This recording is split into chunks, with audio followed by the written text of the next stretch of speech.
Nkembo Kemo na Tata Nzambi et Amazulu. Au nom puissant de Malakima Congo, Malakima Nkembo, Isaya Congo, notre puissant roi qui vient bientôt délivrer son peuple dispersé au-delà des fleuves de couche. Le peuple du Dieu vivant est dispersé où? Au-delà des fleuves de couche, c'est-à-dire de l'Afrique centrale jusqu'en Afrique du Sud. Ok, mes bien-aimés frères et sœurs.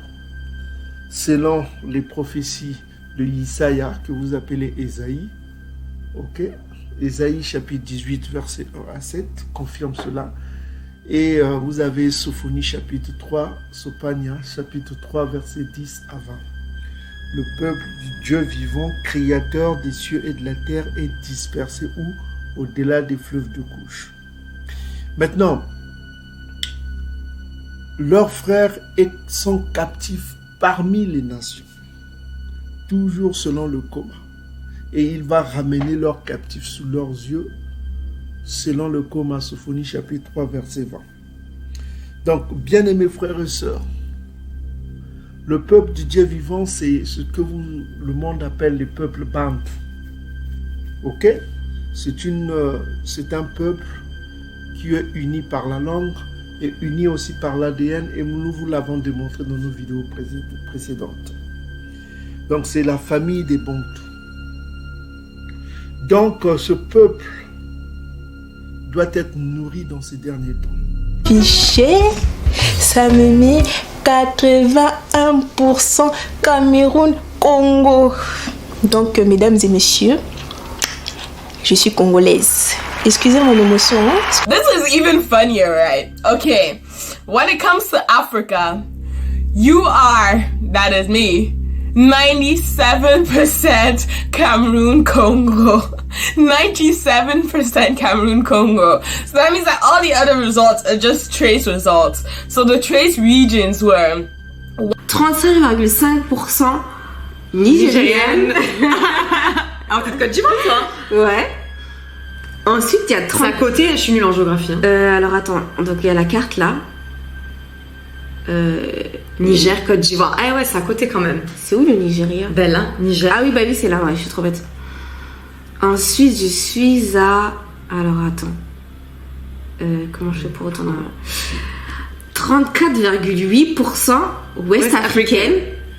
Bah ça veut dire, je pense, c'est un mélange hein, de... Ouais. De... Après, je suis à 28% sierra-léonaise. C'est où ça? C'est juste à côté de la Côte d'Ivoire. En gros, je suis pas ivoirienne. Percentage that you're from. So first one is Ivory Coast, Ghana. I know for sure. 48%. So 48% Ivorian, 48% Ghanaian. And you know what? I'm not actually surprised because my parents, I mean my dad's side, because his village is closer to Ghana, so I know that he has some family members in Ghana, and so I'm actually not surprised at all. And my sister, qui est uni par la langue et uni aussi par l'ADN, et nous vous l'avons démontré dans nos vidéos précédentes. Donc c'est la famille des Bantous. Donc ce peuple doit être nourri dans ces derniers temps. Oui, nous sommes dans les derniers temps. Et il y a des choses terribles qui se manifestent et il y a des choses terribles qui arrivent contre ce peuple et contre tous ceux qui viennent de ce peuple. Donc aujourd'hui, nous allons vous donner une idée de ce qui va arriver. Vous vous dites, Yann Siba, nous sommes en janvier, tu ne vas pas nous annoncer les mauvaises nouvelles. Et malheureusement, je suis obligé de dire ce qui va arriver. Je vais vous donner une idée de ce qui va arriver. Je ne suis pas médium, ok? Mais je m'inspire des Écritures et des révélations qui me sont données pour informer le peuple du Dieu vivant. Donc, bien-aimés frères et sœurs, ce qui va arriver dans l'avenir, je ne dis pas dans les 12 mois, selon le calendrier édomite qui vont s'en suivre, mais je vais vous dire, l'avenir commence à partir et a déjà commencé. Ok? Mais ce qui va arriver, c'est terrible. Et je pleure beaucoup pour mes frères et sœurs bantous qui ne se repentent toujours pas. Qui sont encore attachés au christianisme édomite. Qui ne reviennent pas à l'obéissance à la loi de Massa. Qui ne reviennent pas à Tatanzambieto, le Père éternel. Qui ne reviennent pas au Fils, l'archange Congo. Il n'y a que deux dans le ciel. Psaume chapitre 2, versets 11 à 12. Il n'y a que deux dans le ciel. Le Père et le Fils. Le Père, c'est Tatanzambi, le suprême. Et son reflet, c'est le Fils. Parce que le mot Fils veut dire reflet. Mon reflet. Ok? C'est le reflet de son Père. Le mot Fils veut dire reflet. Ça vient de la deuxième lettre de l'alphabet Congo. Ce qu'on appelle le paléo-hébreu. Ce n'est que l'alphabet Congo. L'alphabet Congo, vous cherchez l'alphabet Congo, c'est le paléo-hébreu que vous voyez là. C'est ça l'alphabet Congo. Vous avez ce qu'on appelle le Aleph. C'est la première lettre. Ok? Et vous avez le Bet. C'est la deuxième lettre qui donne Ban. Ben. Ok, bien aimés frères. Qui donne aussi Ba. On dit Ba Congo, Ba Luba. Ça, c'est des juifs. Ok? C'est ce qu'on appelle les Bena Yaoundé. Donc, bien aimés frères et sœurs, nous rentrons dans un nouveau monde. Nous sommes en train de rentrer dans un nouveau monde. Alors, le nouveau monde que nous allons rentrer se résume en deux mots. Intelligence artificielle. Intelligence artificielle. Ok? C'est le nouveau monde que nous allons rentrer. Maintenant, vous allez me dire, Yann, qu'est-ce que tu racontes? Je vais vous donner dans cette vidéo des instruments pour que vous viviez dans ce monde qui va montrer sa face cachée. Je suis triste, profondément triste. Quand je parcours les réseaux sociaux, je vois l'état du peuple bantou, ça me désole. Je suis triste. Triste. Au fond de mon cœur. Parce qu'ils ont le zèle. Romains chapitre 10, verset 2. Mais pas selon la connaissance de Tatanzambi. Ils ne savent pas. Ils sont en majorité aveugles. Ils sont plongés dans le christianisme édomite. Ils sont aveugles. Ils sont devenus des victimes des pasteurs cupides, des pasteurs ignorants, des pasteurs qui ne savent pas là où ils amènent leurs brebis. Et c'est très dangereux. Ils sont encore piégés par le christianisme édomite. Ils sont piégés par l'islam ismaélite. Ils sont piégés par le judaïsme amalékite. Ils sont piégés par le kémétisme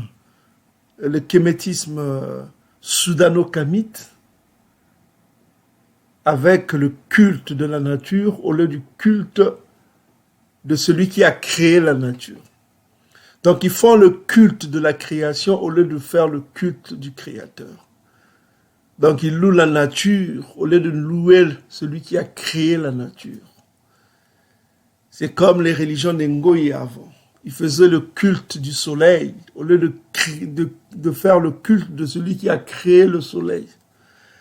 Il y en a qui font le culte de la lune au lieu de faire le culte de celui qui a créé la lune. Donc, ils ne font pas le culte du Créateur, mais ils font le culte de la création. Là, nous rentrons dans Jérémie chapitre 10, versets 1 à 4. On vous l'a déjà présenté. Bien-aimés frères et sœurs. Donc, le peuple bantou est dans cette ignorance. Ils sont dans cette ignorance-là. Et malheureusement, dans ces derniers temps, qu'est-ce que nous voyons? Nous voyons les prédicateurs de toutes ces doctrines, que ce soit les doctrines islam, des ennemis de Yakongo, ou que ce soit des doctrines des Ngoï. Des Ngoï. Les Ngoï sont les ennemis de Yakongo et les ennemis de son peuple. Ok? Souvenez-vous de ce que je vous dis. Donc, avant de commencer à vous présenter un peu ce qui va arriver, qui ne sont pas des bonnes nouvelles, mes frères et sœurs, on va voir une vieille Bible pour comprendre qui vous êtes d'abord. Ok? Pour enlever un peu des doutes. Ok? Pour enlever le doute.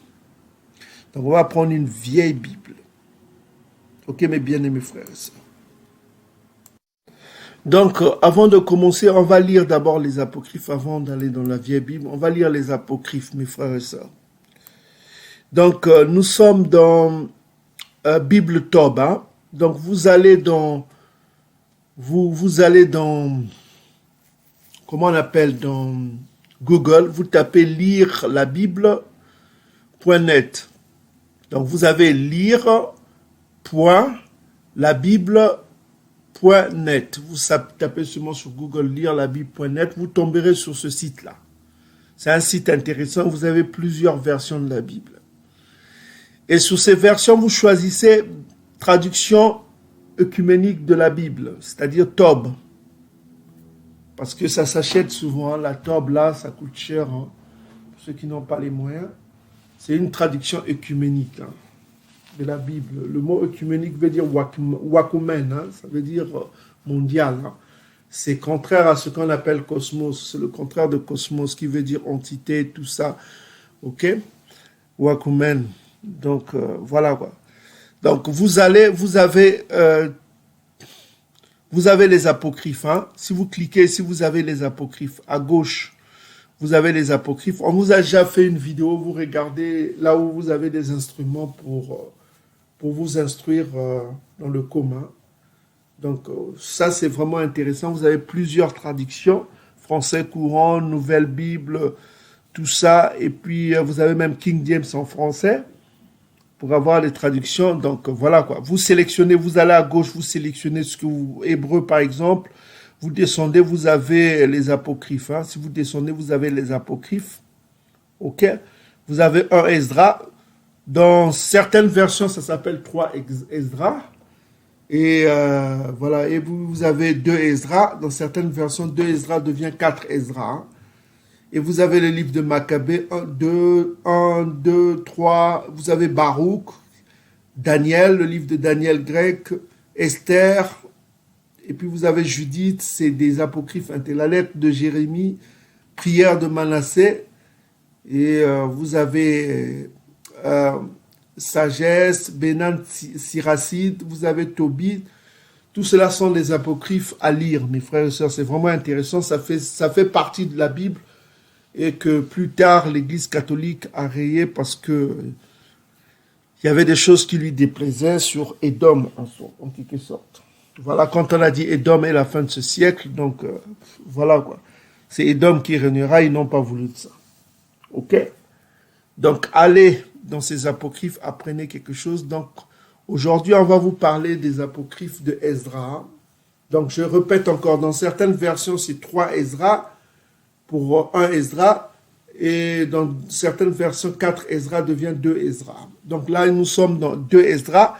Si vous avez la version papier de Tob, ça veut dire 4 Esdras. Donc voilà, vous pouvez aller, on va commencer à lire les prophéties de Esdras. C'est vraiment intéressant, ça tombe au point. On vous avait déjà donné des explications sur ça, c'est vraiment intéressant. Ok? Voilà quoi. Donc nous sommes dans 2 Esdras chapitre 15 2 Esdras chapitre 15, on va aller au verset 1. C'est vraiment intéressant que vous méditez sur, notamment, vous pouvez lire 2 Esdras chapitre 8 pour connaître la fin de temps. 2 Esdras chapitre 5, c'est aussi intéressant. 2 Esdras chapitre 15 et 16. Ça vous explique un peu la fin des temps. Et si vous avez besoin de compréhension, on va faire une série de vidéos pour vous donner le bina sur ce qui va arriver. Mais aujourd'hui, on ne va pas étendre la vidéo pour que les vidéos fassent 4 heures, 5 heures. Ce n'est pas trop bon pour la mémoire de l'ordinateur. Pour cela, il faut beaucoup de disques durs pour enregistrer tout cela. Donc, on va essayer de faire court pour vous résumer un peu ce qui va arriver. On va faire une série de vidéos pour vous donner le bina sur ce qui arrive. Ok, mes frères et sœurs? Donc, prenez note, soyez attentifs, prenez note, mes frères et sœurs. Prenez note pour connaître ce qui va arriver. Il faudra que vous sachiez ce qui va arriver. Ok, mes frères et sœurs? Voilà. Donc, nous sommes dans 2 Esdras, Bible Tob, chapitre 15. On dit ceci. Voici, prononce aux oreilles de mon peuple les paroles prophétiques que je mettrai dans ta bouche. Esdras qui a vécu avec Néhémie, qui sont sortis de la captivité perse. Ils sont revenus à Salama pour reconstruire le temple. Écoutez ce qu'il dit. Voici, prononce aux oreilles de mon peuple. Il ne dit pas de tous les peuples. Hein. Les autres peuples ne l'intéressent pas. Ok? Ce qui l'intéresse, c'est son peuple. Et dans son peuple, il y a ce qu'on appelle ses élus. Les restes d'isolés. Ok? C'est pas tout le peuple bantou qui l'intéresse. Mais au milieu de son peuple, c'est ses élus qui l'intéressent. Ok? Mais il dit ceci. Prononce aux oreilles de mon peuple les paroles prophétiques que je mettrai dans ta bouche et fais qu'elles soient fixées par écrit, car elles sont fidèles et vraies. Sont fidèles et vraies, et cela doit être écrit pour que le peuple soit informé, mes frères et sœurs. C'est intéressant que vous compreniez la démarche qui est recommandée à Esdras. Donc Esdras devient à la fois un scribe et un prophète. Vous comprenez, un scribe, c'est celui qui écrit. Donc, il est à la fois un scribe et un prophète. Donc, il doit mettre en écrit ce qu'il va recevoir comme révélation. Ok, mes frères et sœurs? Ce qu'il va recevoir comme révélation. Donc, souvenez-vous de Ésaïe chapitre 51, verset 16. C'est toujours la même chose. Ces paroles sont vraies. Ok? Ces paroles écrites sont vraies, mes frères et sœurs.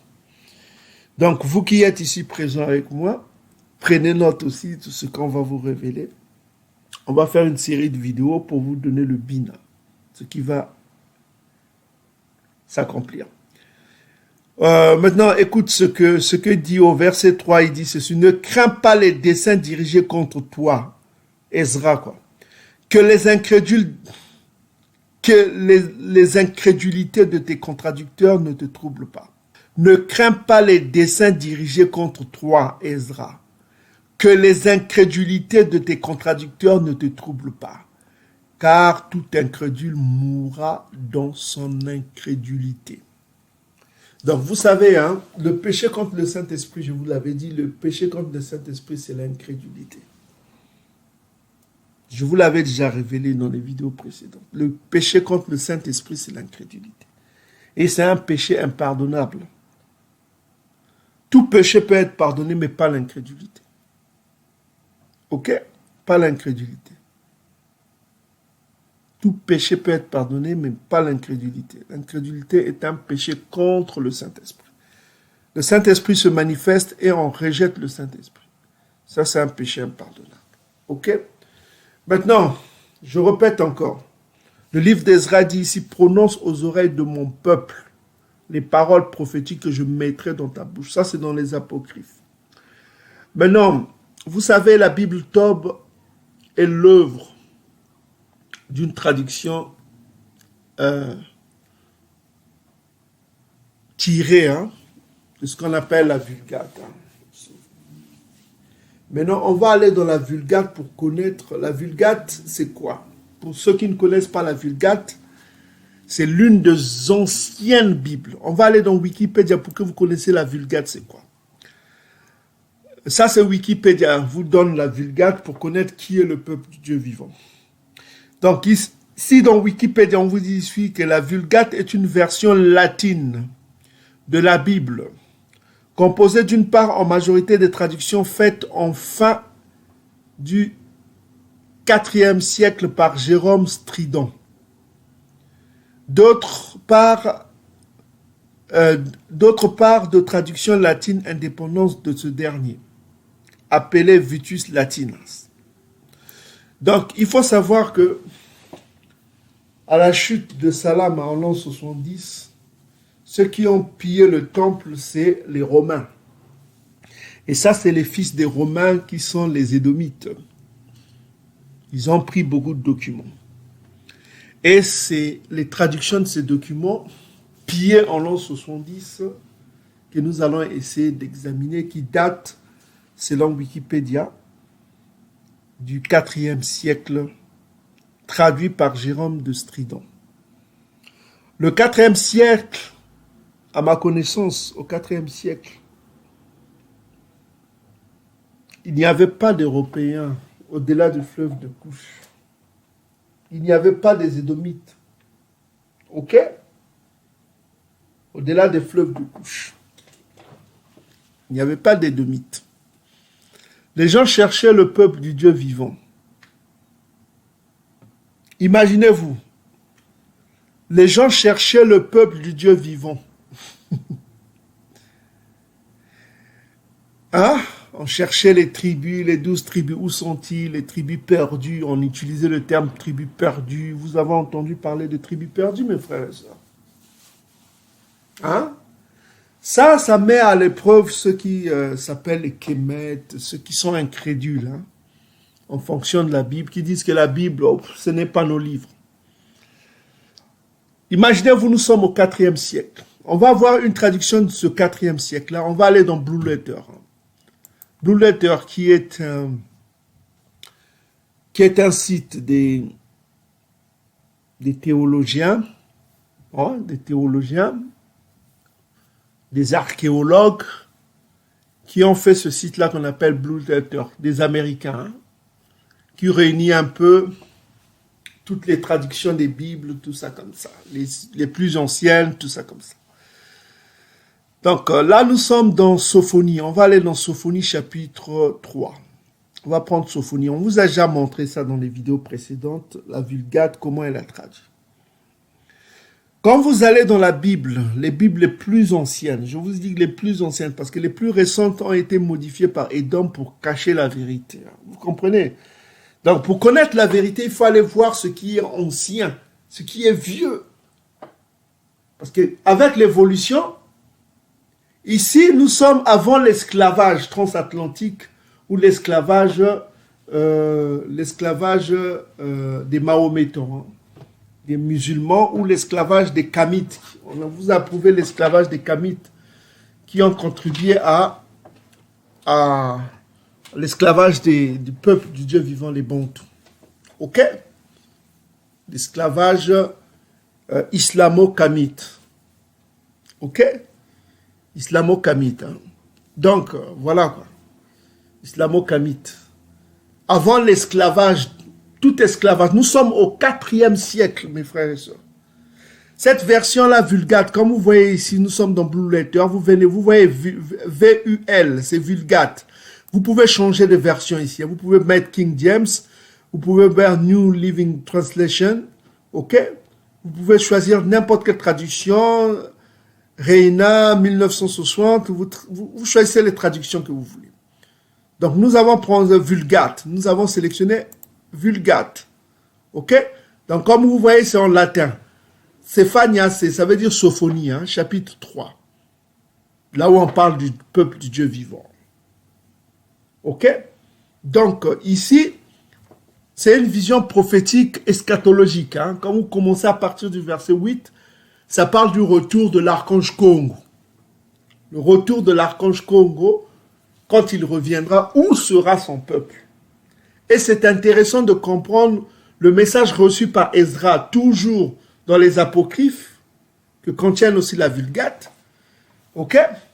Il parle aux oreilles de mon peuple, en ce qui concerne les derniers temps, mes frères et sœurs. Parce que ça, c'est une série de vidéos qu'on va vous faire pour vous donner une idée des derniers temps. Maintenant, il faut connaître à qui s'adresse le message des derniers temps. Parce qu'on a vu que le message sur le dernier temps ne concerne pas tous les peuples. Il veut que ce message soit adressé à son peuple. À son peuple. Maintenant, la question qui se pose, qui est son peuple et où est son peuple? C'est ça qui est important. Parce que le christianisme édomite est venu vous dire que, oh, Dieu a tant aimé le monde, c'est le monde qui est son peuple. Non. Dieu a un peuple. Son peuple, il demande à Ezra de parler à son peuple, c'est-à-dire le peuple d'Ezra, c'est-à-dire ce que le monde appelle les Juifs, ce que le monde appelle Israël antique. Ok? On ne parle pas ici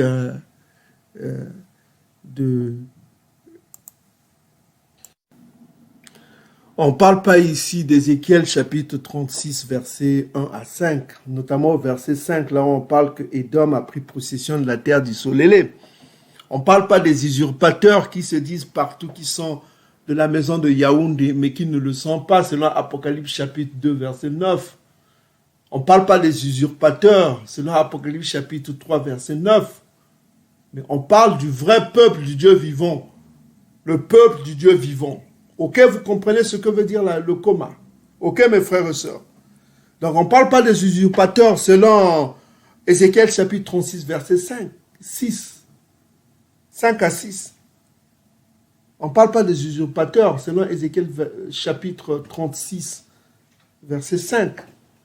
De ceux qui se disent Yaoundé et qui ne le sont pas. Apocalypse chapitre 2, verset 9. Et qui sont menteurs. Apocalypse chapitre 3, verset 9. Ceux que les chrétiens du dimanche appellent leur Israël. On ne parle pas de cet Israël. On parle de Israël de Massa, ce qu'on appelle Moïse.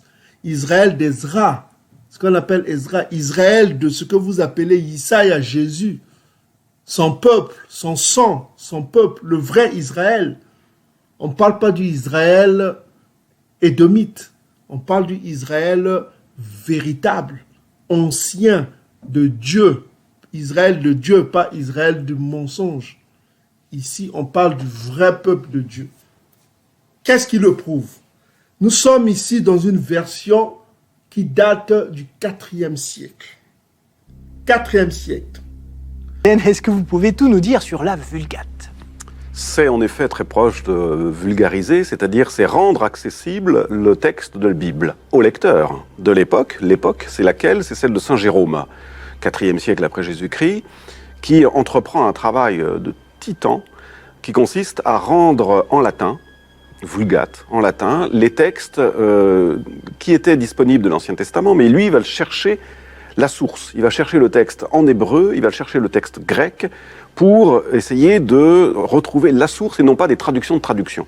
Alors justement, il s'appuie sur quoi précisément pour traduire le plus fidèlement possible? Alors, il s'appuie d'abord sur son mauvais caractère. C'est un homme teigneux, endurant. Il a travaillé plus de 30 ans sur ce travail. C'était une commande du pape. Il était à l'époque secrétaire du pape. Il s'était fait mal voir à Rome. Donc, dès que le pape en question est mort, il est parti. Il est parti à Bethléem. Il a fondé une communauté de religieuses érudites. Donc, il se fonde sur son érudition. Il se fonde sur son travail énorme des langues anciennes et sur son tempérament extraordinairement combatif. Et il va y arriver, il va traduire l'ensemble, ça nous donne la Vulgate. Ceci dit, ça n'a pas été sans débat, hein. Par exemple, Augustin préfère la Septante.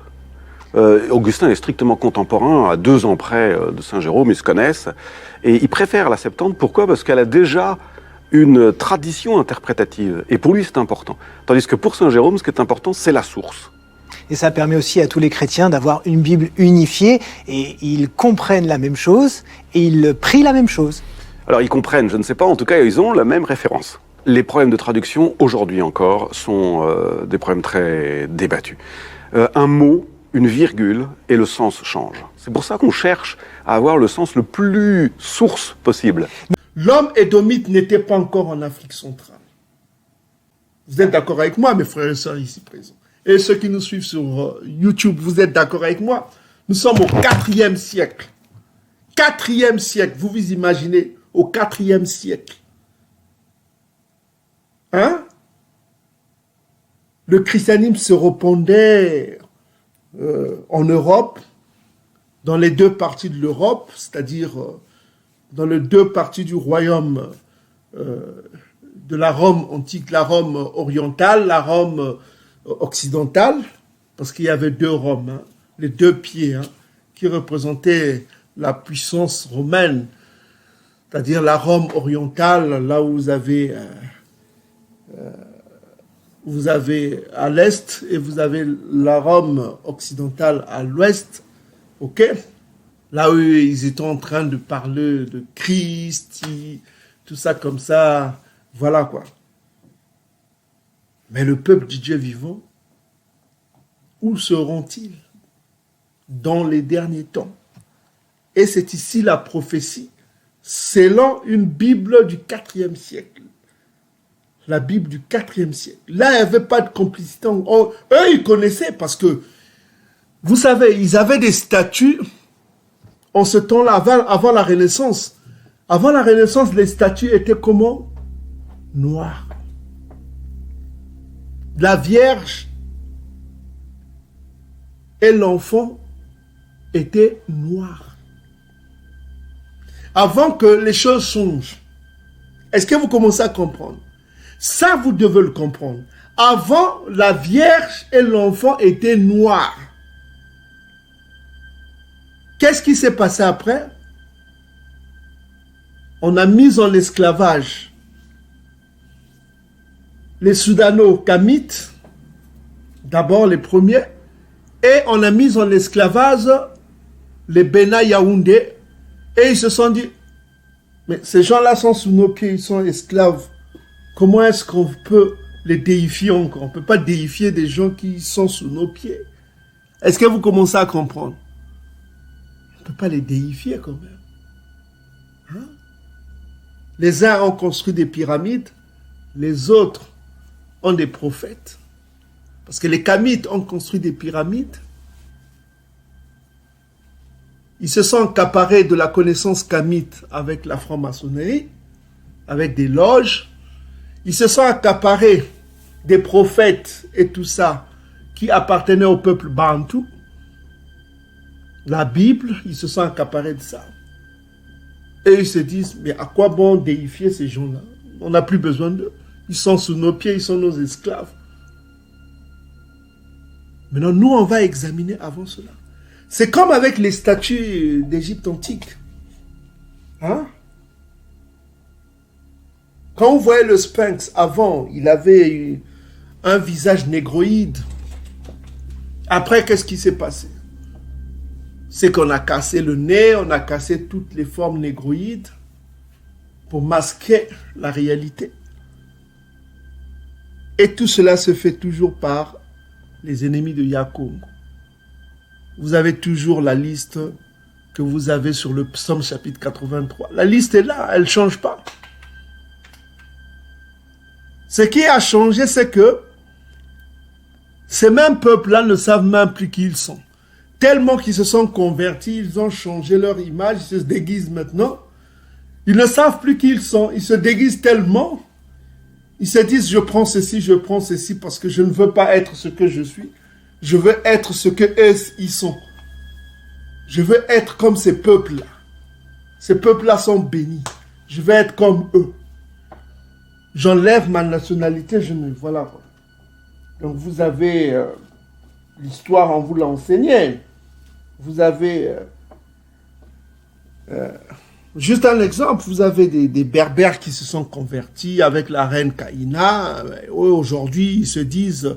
Ils ont oublié leur identité moabite et ramonite. Ils se disent que voilà, nous sommes Bena Yaoundé. Voilà. Parce que, voilà quoi. Parce que vous avez ces berbères édomites. Parce qu'ils ont le sang mélangé, mêlé avec le sang mêlé. Des moabites édomites là, qui se sont convertis, ils se disent que voilà, c'est nous maintenant, nous sommes Bena Yaoundé. Est-ce que vous commencez à comprendre? Donc, les gens changent leur identité. Vous avez les japhétistes convertis qui se disent que nous sommes plus, voilà, leurs sangs se sont mêlés avec les Édomites, ils se disent que voilà, nous sommes devenus des Bena Yaoundé. Beaucoup de peuples se ruent vers ce qui est. Donc les gens vont vers ce qui est célèbre. Ce qui est célèbre, ce qui est connu. C'est ça la réalité, mes frères et sœurs. Donc, on revient encore, pour ne pas s'étendre, nous revenons d'abord dans le message de Esdras, 2 Esdras chapitre 15, voici, prononce aux oreilles de mon peuple les paroles prophétiques, c'est-à-dire prophétique, ça veut dire ce qui va venir, que je mettrai dans ta bouche, aux oreilles de mon peuple. Il faut que le peuple bantou écoute ce qu'on va leur dire. On va rappeler ces paroles, c'est parce que c'est vital pour vous dans ces derniers temps. Et il dit ceci au verset 2, « Fais qu'elle soit fixée par écrit. » Donc, il demande d'être à la fois un prophète et d'être à la fois un scribe. Que cela soit écrit, parce qu'il devient il est à la fois prophète et scribe là. Ok? Ok? Car elles sont fidèles et vraies. Il rappelle que ces prophéties qu'il va lui donner sont fidèles et vraies. Ok? Ne crains pas, il met en garde, ne crains pas les desseins dirigés contre toi, que les incrédules de tes contradicteurs, l'incrédulité de tes... Donc il met en garde, ne crains pas les desseins dirigés contre toi, que les incrédulités de tes contradicteurs ne te troublent pas. Donc dans sa démarche, ok, il ne faut pas qu'il tienne compte des incrédules qui vont douter, mais ce que tu nous dis là, est-ce que c'est vrai? Car toute incrédule mourra dans son incrédulité. Donc, ceux qui sont incrédules, ils vont mourir. Ok? Qu'ils soient bantous ou pas, ils doivent mourir. Ils doivent mourir. Parce que l'incrédulité, c'est le péché contre le Saint-Esprit. On vous l'a déjà expliqué. Donc, bien-aimés frères et sœurs, ils disent, parle aux oreilles de mon peuple. Mais qui est son peuple? Donc, on va examiner une très vieille Bible pour nous donner une idée de là où sera, parce que c'est prophétique, c'est sur la fin des temps. Cette prophétie-là, c'est sur la fin du temps. Donc, on va essayer de voir, ok, où est son peuple et qui est son peuple. Où sera son peuple dans les derniers temps. Ok? Donc, ceux qui connaissent déjà le livre de Sophonie, à partir du verset 8, parlent des temps eschatologiques. Hein. Donc là, Yakongo dit, attendez-moi donc. Donc, il demande la patience, attendez-moi. Le verbe attendre, dire, soyez patient. Ok, je veux me manifester. Ok? Donc, voilà. Donc, ce qu'on va voir, on va aller dans la Vulgate. On a vu que la Vulgate date du 4e siècle. Donc, c'est avant l'esclavage transatlantique, avant que les Édomites pénètrent l'Afrique dans son intériorité, sa complexité. Donc, il y avait encore au 4e siècle des civilisations bâties à la fois par des Soudano-Kamites qui viennent de l'Égypte antique et des civilisations bâties par les Bantous qui ont une structure architecturale, c'est-à-dire qui ont l'architecture des Bantous est contraire à l'architecture des Kamites. Les Kamites ont bâti leur civilisation avec du sable, les Bantous ont bâti leur civilisation avec des briques, comme dans Salam. Si vous voyez, que ce soit au royaume Congo, que ce soit au royaume du Mozambique, chez nos frères du Mozambique. Donc, c'est l'architecture qui rappelle la Salam antique. C'est l'architecture des Bantous est contraire à l'architecture des Soudano-Kamites. Ce n'est pas les mêmes peuples. Donc, nous sommes au 4e siècle ici. On va examiner au 4e siècle les traductions. On va examiner que dit la Bible. Parce qu'avec l'évolution, on a vu que Édom commence à changer. On a vu avec les statues avant, la Vierge et l'enfant étaient noirs. Avec l'évolution, on a vu qu'il commence à peindre ça d'une façon colorée à mettre que la Vierge devient édomite. Ok? Un écoderme. Donc on a édomisé la Vierge. Donc on a vu cela que avec la Bible aussi, on commence à changer du blanc qui devient, le noir devient blanc. On a déjà montré des vidéos que vous connaissez déjà. Le jeu des dômes pour mettre en place son identité au détriment de l'identité des vrais Israélites antiques. Ok? Donc là, nous sommes au 4e siècle, que dit le comma. Où sera le peuple du Dieu vivant dans les derniers temps? Ok? Donc vous connaissez déjà ce qu'on a dit dans Sophonie. Donc c'est pourquoi on est allé dans Blue Letter. Blue Letter, parce que Blue Letter, c'est fait par des archéologues et des archéologues et des théologiens. En anglais, on appelle ça scholars.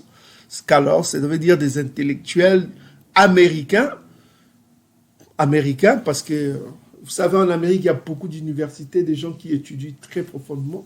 Et ce site-là est très, c'est un site magnifique, parce que c'est un site des intellectuels qui ont étudié la Bible, les versions anciennes, les traductions anciennes, et qui ont étudié le latin ancien, et dont nous allons nous inspirer aujourd'hui, c'est-à-dire la Bible Vulgate. On a vu que la Vulgate date du 4e siècle. Ok? Donc, on va aller dans Sophonie chapitre 3, verset 10, et vous allez voir que la traduction va être contraire aux traductions que Édom vous donne d'habitude. Donc, nous remontons dans le temps au 4e siècle pour voir quelle traduction eux, ils avaient, où est le peuple du Dieu vivant. Parce que pour comprendre comment ils sont venus en Afrique centrale pour prendre les Bantous en captivité en sélectionnant les noms. On va prendre la copie, parce que personne ne parle le latin. On va aller dans Google Translation qui va nous traduire ça en français, parce que ça c'est le vieux latin. Donc on dit que ultra fumini a Ethiopia inde supplice mei fili dispersorum meo differente munus mei. Donc on va voir un peu interaction. Voilà. Donc, ça c'est le texte en hébreu. Voilà.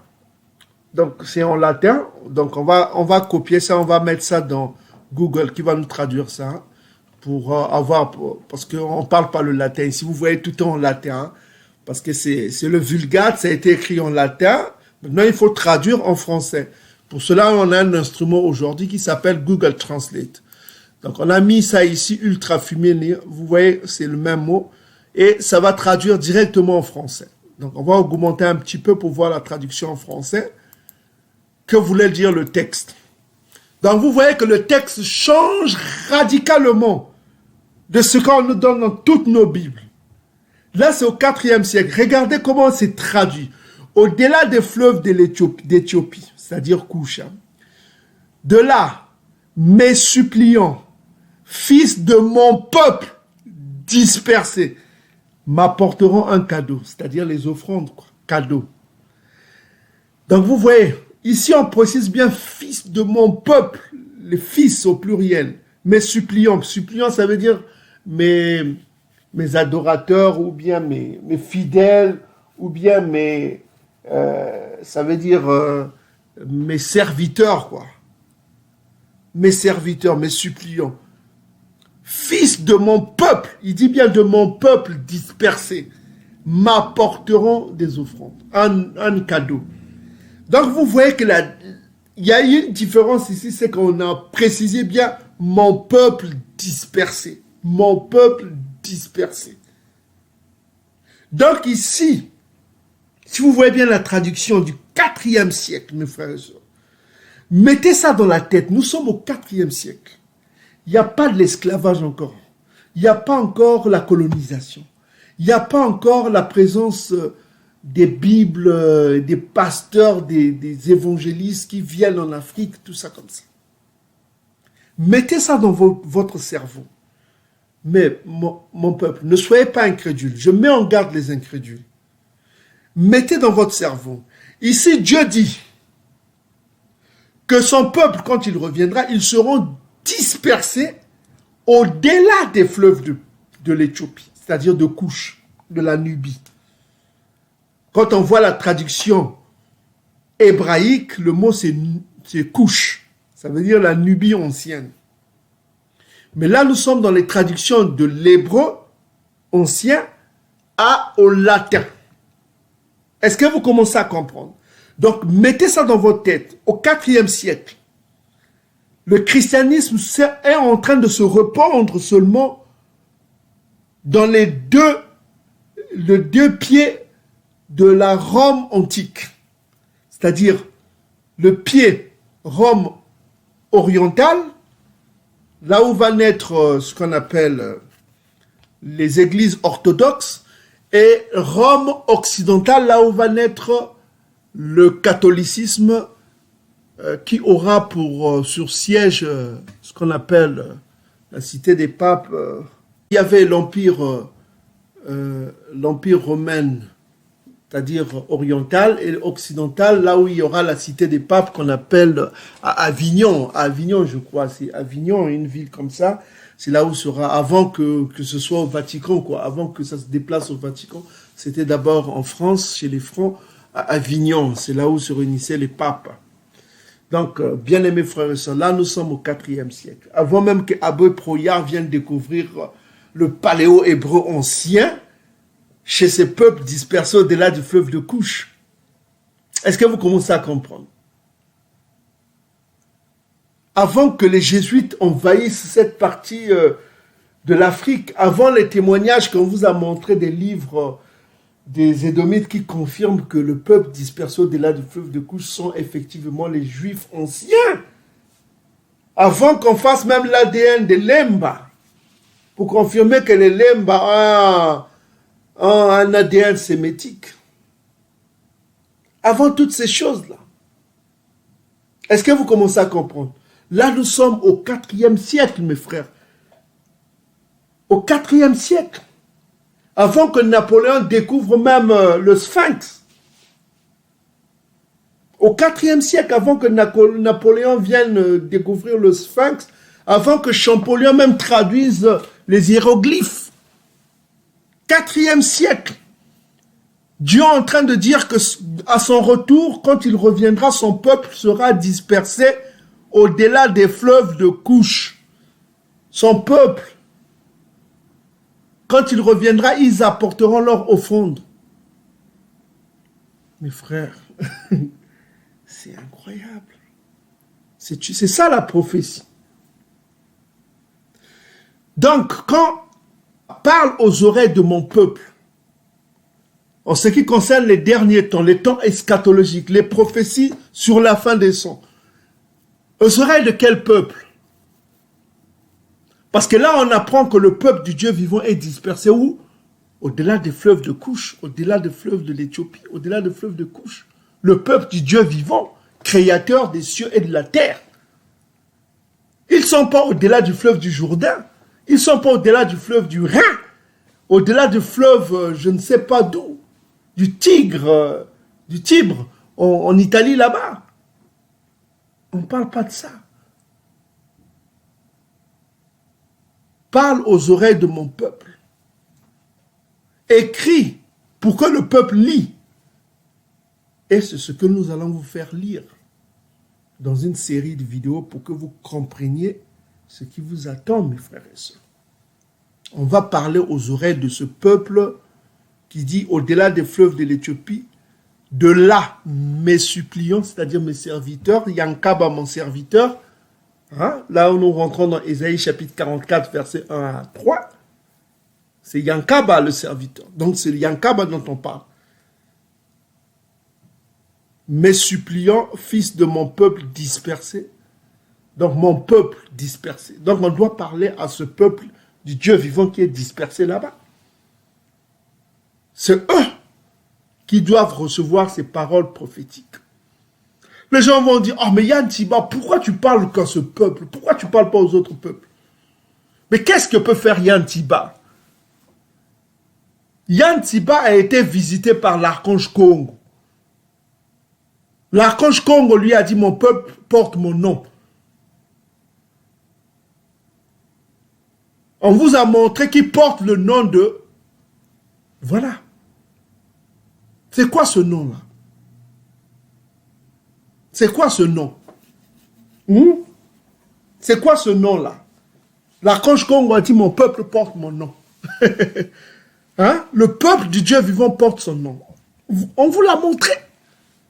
On va revenir sur ça, on ne va pas étendre le sujet. Maintenant, on va voir le verset suivant. Verset 11. Parce que vous savez, au verset 11, on dit que Ils n'auront plus à rougir. Hein. Maintenant, on va voir qu'est-ce que dit le verset 11. Est-ce qu'on parle de rougir comme Edom aime traduire pour... vous voyez un peu dans les traductions genevoises, là, qu'on appelle Bible Louis Ségan, on traduit souvent rougir. Est-ce qu'au IVe siècle, on utilisait le mot rougir? Vous n'aurez plus à rougir. Regardez, au IVe siècle, on va prendre ça, verset 11, on va mettre ici. Donc, voilà quoi. Verset 11. En ce jour-là, vous n'aurez plus, vous ne serez plus honteux. Donc, ce n'est pas rougir, c'est honteux. On vous a toujours dit que c'est honteux qui est là. À cause de toutes vos inventions par lesquelles vous avez transgressé contre moi. Donc, vous avez transgressé. Donc, le peuple a transgressé contre l'archange Congo. La transgression, c'est quoi? C'est la transgression de la loi. La loi a été donnée à qui?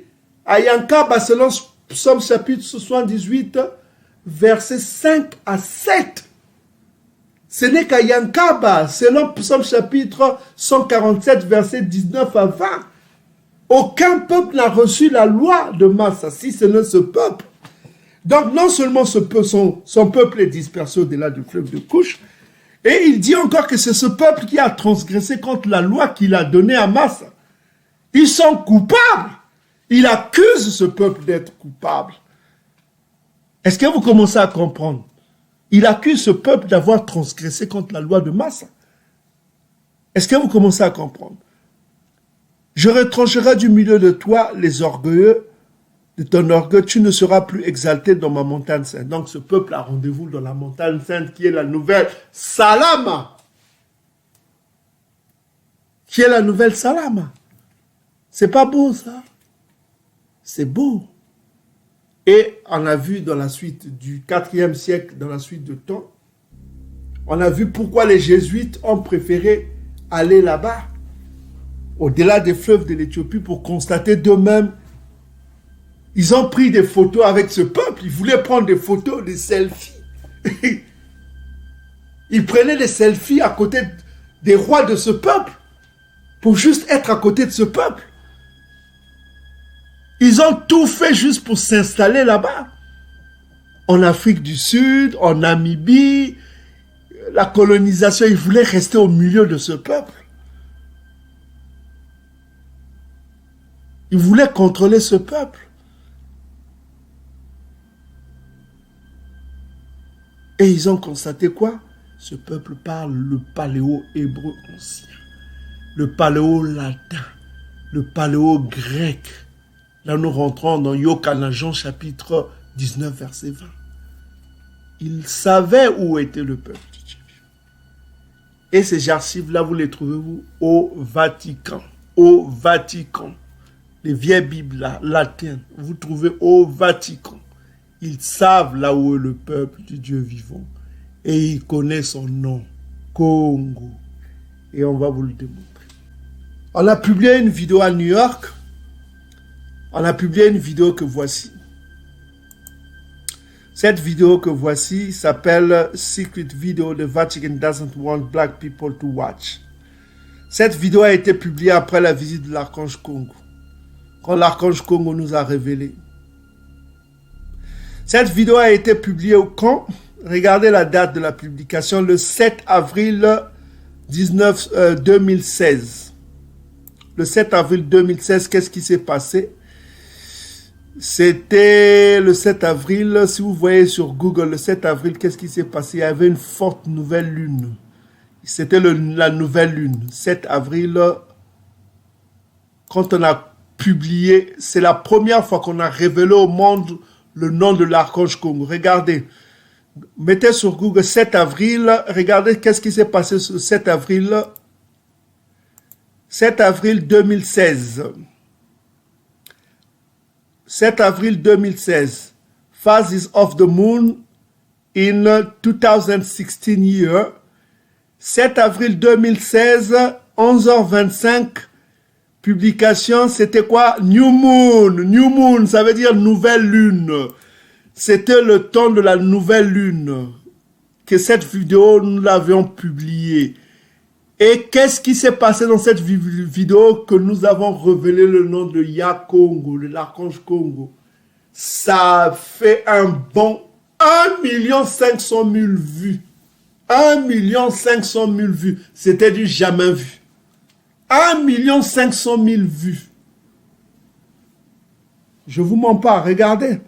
1 500 000 vues à ce jour. Regardez. 1 500 000 vues. C'était du jamais vu. On ne croyait pas. On ne croyait pas. Regardez, on avait mis le nom de Congo là. On parlait au hébreu Congo. On a révélé le nom de Congo, d'où ça vient. C'était la ceinture. La ceinture appelle la vérité. On a révélé. Et on a révélé ici, il y a eu 2 esclavages. L'esclavage des Kamites et l'esclavage des Bantous. Le peuple du Dieu vivant. On a révélé ça. Vous serez haïs à cause de mon nom. Voilà, on a parlé de tout ça. On a révélé aussi pourquoi il y a cette haine contre le nom de Congo qui est sali.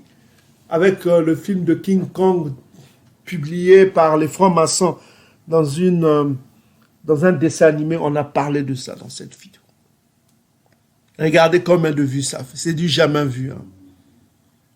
Personne n'a fait une vidéo là où ça a atteint des millions de vues comme ça.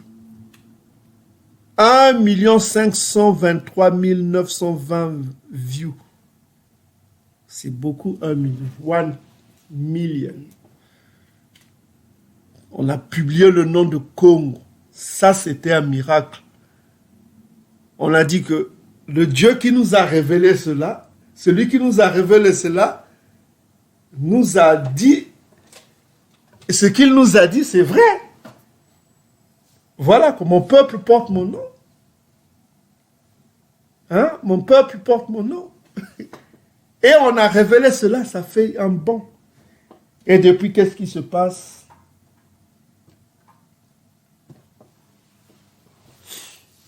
Quelqu'un a compris. Quelqu'un a compris que le temps est proche. Son temps est proche. Et qui a compris cela? Qui a compris cela que son temps est proche? Parce que eux, ils savent que lorsque ce nom-là va être révélé, ce nom qu'ils ont caché, ils ont fait le tout possible avec les archéologues, parce qu'on avait vu dans un songe, je vous racontais, j'ai jamais dit ce songe. Hein. L'archange Congo m'avait montré un songe, là où je voyais les archéologues en train de casser le nom de Congo. Ils enlevaient le nom de Congo. Il y avait un chef qui leur demandait, enlevez le nom de Congo, enlevez ça, enlevez le nom de Congo. Que le nom-là ne soit pas manifesté. Qu'on ne voit plus ça. Enlevez ce nom de Congo. Congo, Congo. Ah. Je me suis dit, mais c'est quoi ce rêve-là? Voilà quoi. C'est pas beau ça. Donc, bien-aimés frères et sœurs, nous sommes, je vous disais que nous sommes au 4e siècle. On nous révèle que selon les anciennes Bibles datant du 4e siècle, ok, le peuple du Dieu dans ces derniers temps est dispersé où? Au-delà des fleuves de couche. Et l'archange Congo les accuse d'avoir transgressé contre ces lois. Et que voilà. Vous pouvez lire la suite chez vous et faire la traduction avec Google Translate. Donc, bien aimés frères et sœurs, nous sommes dans les derniers temps. Comme je vous disais que, je reviens encore, nous sommes dans 2 Esdras chapitre 15, on dit ici, « Voici, prononce aux oreilles de mon peuple les paroles prophétiques que je mettrai dans ta bouche, dit l'archange Congo, fais qu'elles soient fixées par écrit et qu'elles sont fidèles et vraies, ne crains pas les desseins, c'est-à-dire les projets, quoi, dirigés contre toi, que les incrédulités de tes contradicteurs ne te troublent pas.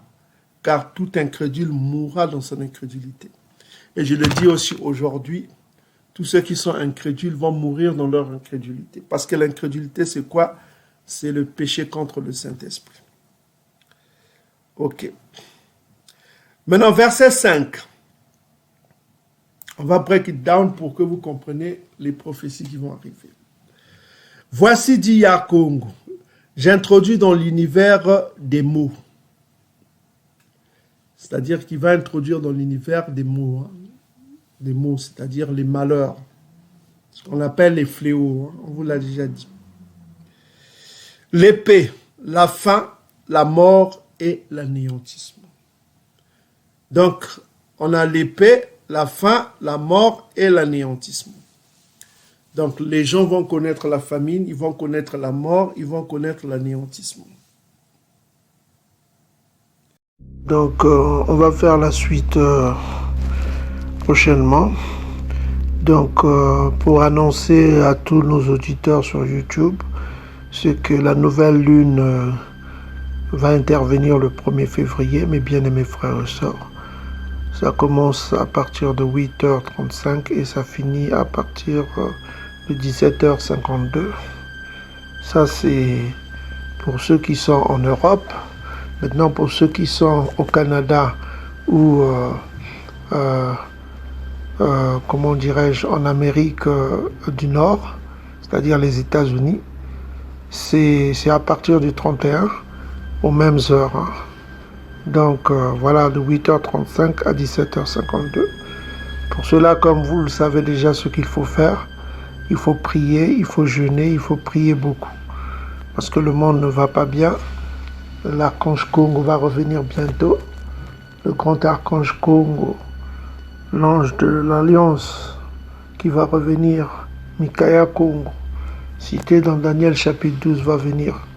Donc, soyons prêts, sanctifions-nous. Ok? C'est très important que nous nous sanctifions tous les jours.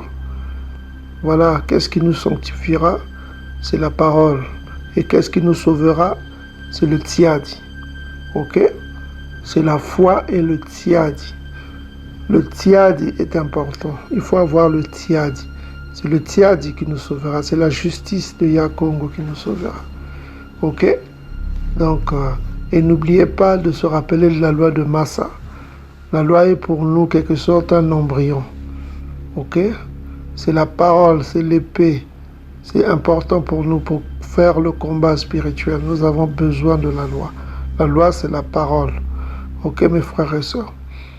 Donc, soyez bénis partout où vous êtes. La vidéo, on va la poursuivre prochainement, mais pour l'instant, je voulais vous donner cette information. Donc, Belouka à tous ceux qui nous écoutent, hein, soyez bénis, soyez forts, mes frères et sœurs. Nous sommes au temps de la fin. Il y a les guerres, il y a les bruits de guerre, quand vous entendez les bruits de guerre, mais ce n'est pas encore la fin. Mais nous sommes dans le temps des fléaux qui commencent. Les fléaux terribles vont s'abattre sur l'humanité. Ça ne va pas être des bonnes nouvelles, mes frères et sœurs. Ok? Il y a des famines qui arrivent. Donc, soyez prêts. Qu'est-ce qui amènera la famine? C'est les guerres. Ok? C'est les guerres qui amènera la famine. C'est l'absence de la paix. On vous l'a déjà dit. On vous a montré cela dans Apocalypse chapitre 6. Mais on reviendra dans tout cela prochainement. Donc soyez bénis partout où vous êtes, peuple du Dieu vivant, peuple du Dieu éternel, peuple du Très-Haut, Tatanza, Biamazulu, le Père suprême. Ok, au nom puissant de notre puissant roi qui vient bientôt nous délivrer. Yakongo, l'archange Kongo qui revient. Soyez bénis partout où vous êtes. Donda et salam.